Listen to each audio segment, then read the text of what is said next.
Square in Tel Aviv. Today is my birthday, it's the 1st of April, and if I could have one wish, it would be bring them home now. These yellow ribbons represent the missing. You will notice many of us in Israel wear these yellow ribbons all the time. We keep our hostages in our thoughts and in our prayers all of the time. This is a very, very solemn place. It is outside the army headquarters. This is a place where people gather every Saturday night to call for the release of the hostages. Bring them home now.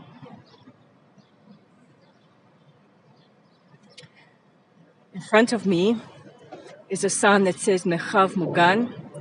That is a sign for the bomb shelters. Because we can't forget Israel still very much is a country at war. We've had rockets fired from the south and from the north. There are still hundreds of rockets being fired every day from Hezbollah, an Iranian proxy, to Israeli homes and positions in the north of Israel. Taking you around Hostage Square. As we speak, negotiations are underway. We want the release of our hostages. 134 people, 134 innocents remain in the Gaza Strip. We know that over 30 of them have been killed, either on the 7th of October, their bodies taken into the Gaza Strip, or during captivity by Hamas terrorists.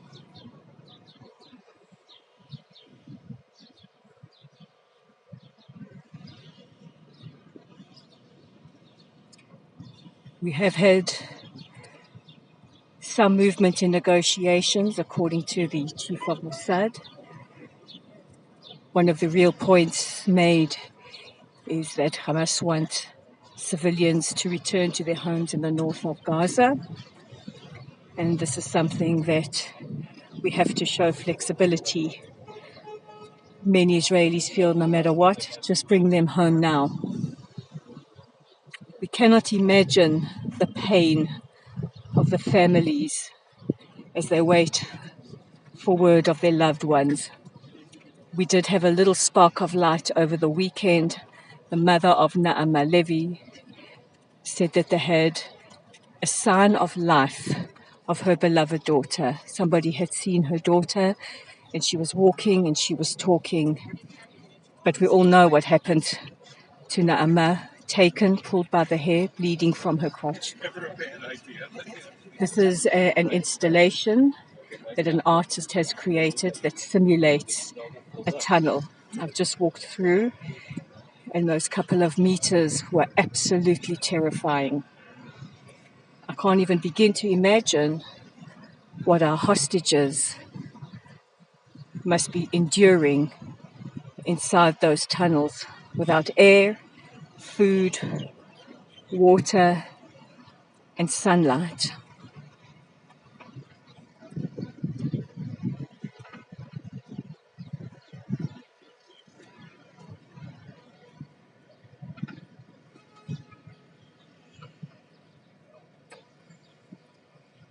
You can see here a long table has been set for the missing hostages.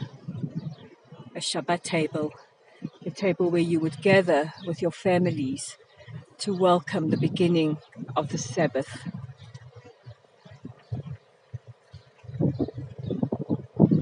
Everywhere people have put up little bits of art dedicated to the hostages, expressing their emotions. There are tents here where some of the families come and sit, waiting and talking to people, telling them the story of their children, their beloved family member. Here's a close-up of that table.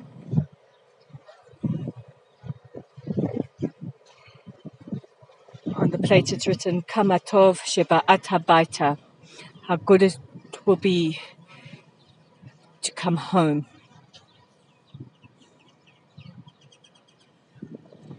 The tent over there is a family member from New Oz, telling people the story of her beloveds who have been taken captive. Here is a display with the questions we all have.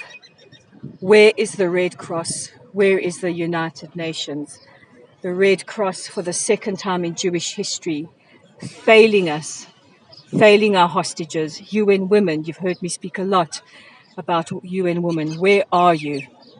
Where are you? It's a lovely lady called Nili. Yes, Nili. Nili, you're from the Nova tent. Yes, yes. Can I ask you for a second to Of tell my course. viewers Of about the course. Nova tent and what we are doing here? So I'll start with talking about the Red Cross before Nova, if you don't mind. Absolutely. We have a group that protests regularly outside the offices of the Red Cross as well. We also ambush them in their jeeps sometimes. They're doing nothing, but less than nothing for our hostages. They have a mandate, the International Committee of the Red Cross. The third item on their list of things to do is to protect civilians who are caught up in conflict between nations. And there's no more example of civilians than the 240 people who were taken hostage on the 7th of October, including 45 who were at Nova, and I'll speak about Nova in a moment. But they're doing nothing except for asking about the welfare of the Hamas prisoners who are now in Israeli jails. These prisoners, by the way, are getting 3 meals a day. They're allowed to pray. They have their Muslim prayers, and they have rather humane conditions. Meanwhile, our hostages are languishing in tunnels, in cages inside tunnels. We know what's don't know happening how to many some of the them women. are alive. All of the women. None of the women are immune. Only some of the women have been able to come forward so far, but there was no woman untouched, I'm sorry to say. Last week, Amit Susani, exceptionally brave, told her story.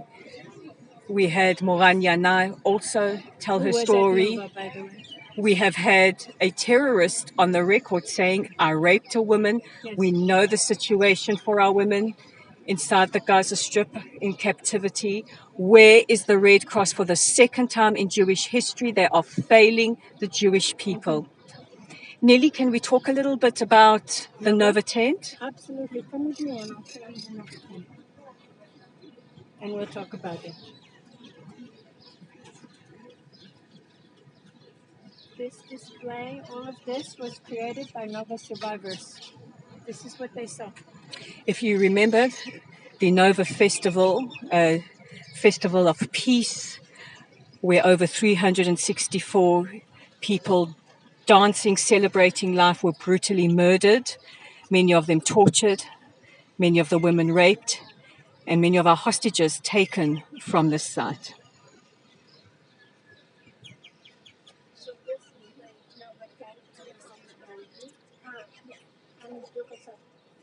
I'm explaining in English, so it's perfect. So this is the tent of the Nova hostages. If you pan around, you'll see the faces of our hostages. These are the 40 or so people who are still in Gaza, whether they're alive or not. There were 5 who returned alive. Their faces are not here at their family's request. And 364, as you said, who were killed on the day, murdered. The designs inside, what you see, the exhibit inside the tent, was actually created by Nova survivors. This gruesome scene is what they saw on the road, because the terrorists came not only with guns, RPGs, and grenades, but with machetes. And anyone who resisted, and including some women who didn't resist, They were raped and maimed and left. This is one reason people may wonder why you see many more men here than women.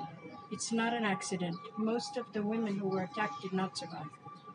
They are left on the roadside. The men were taken captive into Gaza. We know that whether they were taken by Hamas terrorists, as most were, or by civilians who streamed over the borders once the security fence was broken, everyone was turned over to Hamas. Hamas paid a price. They pay a price on the head of every hostage. It's called pay for slay. And the clans and gangs, like the people who took Avinatan and Noah, and I'll speak about them in a moment, they turned their hostages over to Hamas. They negotiated.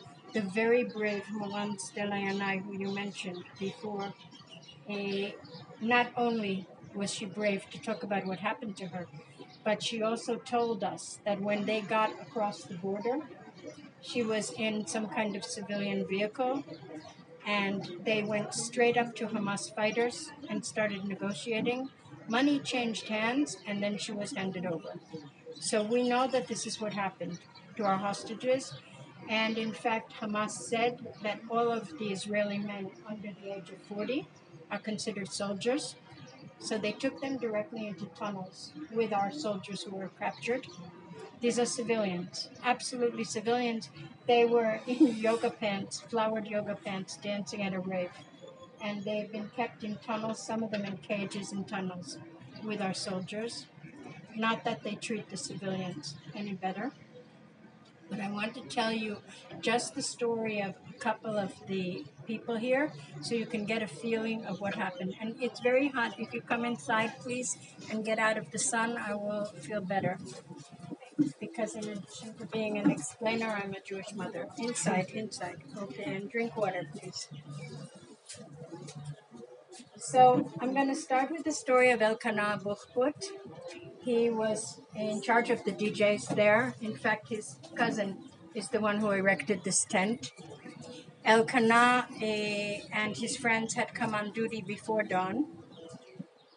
The DJs, it was around the clock. The DJs who had been on all night had left and they got away safely. And then Elkanah and his two friends were at their station. They're the only ones who knew what was going on in the beginning, and thanks to them, they're the ones who saved thousands of people. So what happened at 6:29 on the morning of October 7th was it suddenly began to rain missiles overhead. Now we live in cities. I live in Ramat Gan. My friends live in Tel Aviv, Yerushalayim, wherever. We know that there's going to be a siren. There's going to be an alarm. People my age, I'm 72 by the way. I've been through 5 wars already and several operations. We know about this. We're used to it. In the desert, there are no alarms. There's no warning. There's no alarm system. Suddenly, it rained rockets overhead. In fact, the rockets overshot the area because they were aimed at the kibbutzim and the towns surrounding the area. But there was chaos and panic. Not everybody understood what was going on. Most of the people had many were still asleep in their tents. Many had just woken up to see the sunrise, and some had been up all night dancing in a kind of a trance. It's a trance festival, by the way, and some of them also chemically induced enjoyment. And the dance floor, we can call it a floor, it's the ground, had a kind of a canopy over it, which you can see over there. So they really couldn't see what was happening. Who could see? The DJs. They were on a platform above the area.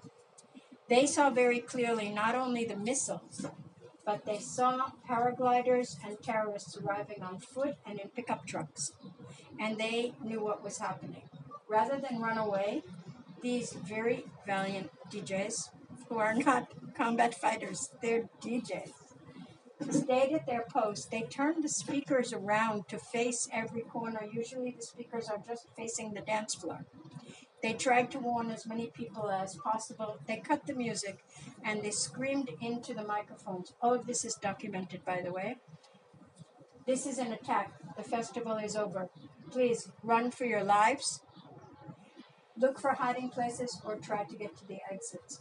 They saved thousands of people because everyone who did not get out, who was inside the area, the dance area,